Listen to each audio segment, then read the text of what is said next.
Hey everybody. So the Montreal Canadiens are in a desperate situation if they want to make the playoffs. They have played 50 games, they've got 32 to go. They have 51 points, and the consensus is they're going to need 95, maybe even as much as 98 points to get in. So that means they need 44, 47 points to get in out of 32 games. That's a high mountain to climb.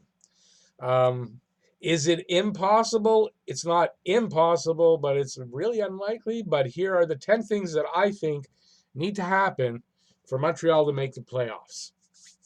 So I'm going to give you those on my board in just a sec. Before we get to that, if you want to see more videos like this, subscribe and ring the notifications bell, and that's down there, and that'll get you your daily fix of Blue Blanc Rouge from Talking Habs. While you're on the way down there to do that, give a thumbs up if you like the video, and leave any comments that you may have about the video, about my list, any changes you would make to the list, anything you would add to this list in the comment section. I do read all my comments. Okay, so give me a second. I'm going to get my board up. All right, and because I don't mind laughing at myself, I did the whole rest of this video before I realized that I didn't press the button to continue recording. So I'm having a really good night. Okay, let's get right into it. I'm recording now. Okay, so in this list, geez, now I'm flummoxed. Okay, so this is my list of what the Habs need to do, what I think needs to happen for them to make the playoffs. And number 10, I'm sorry for the lighting. I can't really get it that much better. But number 10 is Nick Suzuki needs to get to the 50 to 60 point plateau. He has 27 points at the moment. He needs to go on a bit of a tear. He's centering the second line. That needs to continue. And if he can manage to pull that off and get up to that point level and maybe even make it into the Calder race legitimately in the top three, that's going to contribute immensely to them winning and getting to the playoffs. Number 9, let's see if I can move this around so you see it. Number 9, Domi, I'll read it from here, settles in at left wing and starts to produce like last season, reaching the 60 to 65 point level. If Max Domi can not that he's having a horrible season, but he's going through a lot of ups and downs where he's slumping, not getting points, then he's getting a bunch. If he can level off and start producing consistently at a near point a game pace, he's going to need to. And if he can reach that 60 point, maybe plus plateau, that again is going to drive that second line with Suzuki producing and Domi producing. And remember, if one happens, more than likely the other is going to happen, right? So if either Domi or Suzuki starts to take off, he's going to drag the other one along with him because they're line mates. If that can happen and that second line can really drive ahead with some good production, they're going to win games. Number 8. The injured forwards need to come back and contribute. And by that, I only mean that Gallagher and Drouin, when they do return, they need to kind of take off where they left off when they got hurt, without a rush showing and needing to take a week or two before they get their games back. They kind of need to come in and get going. And for Paul Byron, he needs to come in and just start going because he never got it going. But if these guys can come in from the injuries and start to produce and contribute to this team, that, again, is going to help to drive them forward. Excuse me. Number 7. I'm going to just take a drink for a second. Haha, I remembered to press the button. Number 7. KK's line gets some proper wingers and ice time and produces much needed secondary scoring on a consistent basis.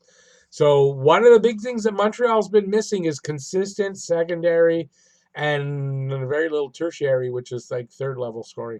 They need secondary scoring to help on the nights when the first two lines aren't producing. Well, the third line's got to be there, or the third line got to be there to get them kick-started in a game, whatever. Third line needs to produce consistently. So if that can happen, that's going to go a long way towards them winning. Number 6, Phil Deneau plays like a Selke winner.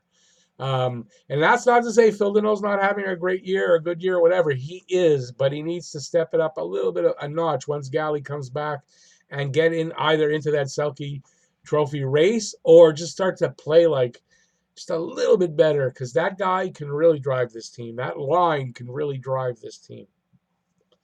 Number 5, Marc Bergevin gets some defensive help at the trading deadline.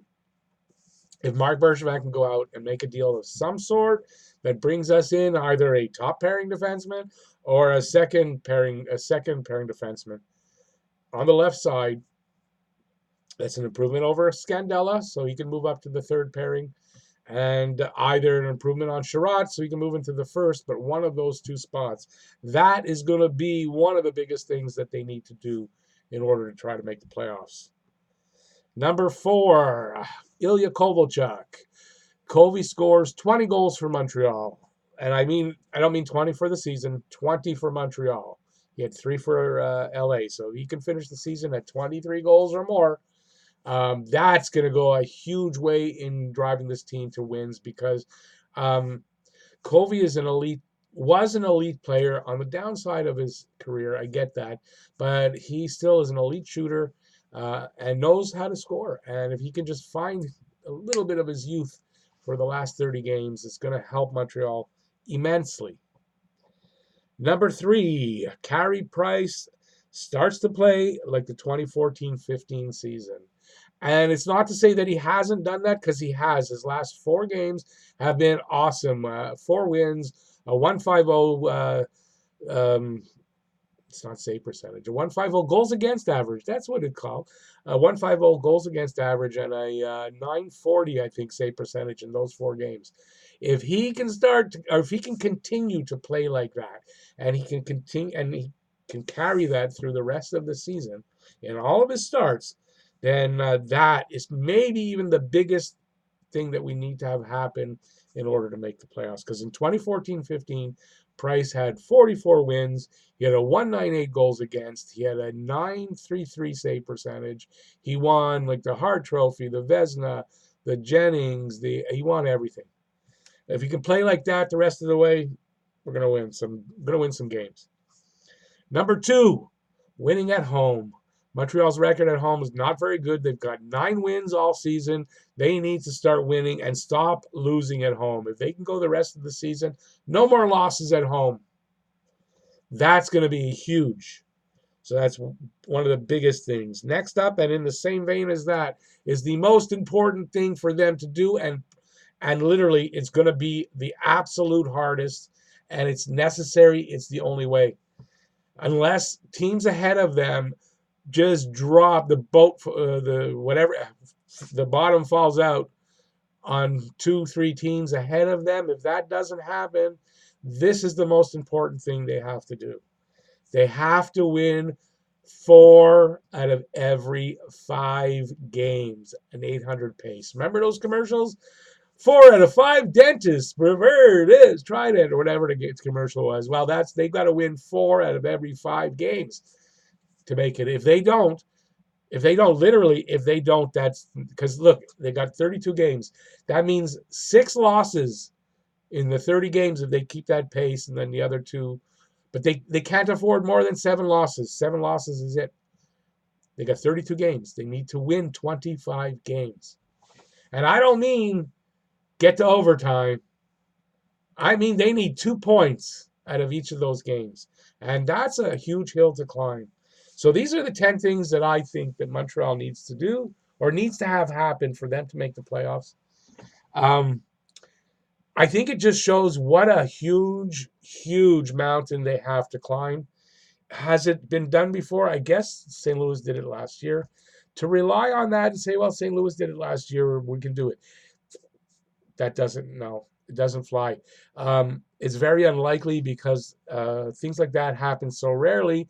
2 years in a row. And it's not to say it won't happen or that it can't happen, but it's really unlikely. We can't count on that. They need to take the puck in their own hands and win those damn games. That's the only way to do it. They got to win 4 out of 5 games, point final. How they do it doesn't really matter as long as they do that. But these 10 things, those are ways I think they need to do. Those words came out really well, didn't they? That's the things I think that need to happen in order for them to make the playoffs this year, unfortunately. The sad thing is, if they really do make the run at it and they really go and they almost get there, but they almost get there and they don't get there, it leaves us with a really lousy, not a lousy pick, but I mean, you're in the middle of the pack in no man's land, and you're not getting the pick. Where we're sitting right now, some like 6th or 7th in the draft, be an awesome pick. So it's either make it to the playoffs and go far, or kind of tank out and get a good pick. But these are the things that I think need to happen for them to get to the playoffs. And look, once you get to the playoffs, any damn thing can happen. We all know that happened last year. Okay, so there you go. There's my video. If you liked it, give a thumbs up. I'd appreciate that. While you're on the way down there to do that, subscribe and ring the notifications bell if you haven't already. And that is going to get you your daily fix of Blue Blanc Rouge from me at Talking Habs. And yeah, that's it. Thanks for watching, everybody. Really appreciate it. Oh, I almost forgot. While you're down there doing that too, leave any comments in the comment section that you may have. Maybe you have other ideas of what they need to do. Maybe you think my ideas are totally stupid and whatever. But anyways, let me know in the comment section. I do read all my comments. And I guess that's it. So once again, thanks for watching, everybody. I really appreciate the support I get from everybody. And that's it. Peace out, y'all. See you next video. Bye, y'all.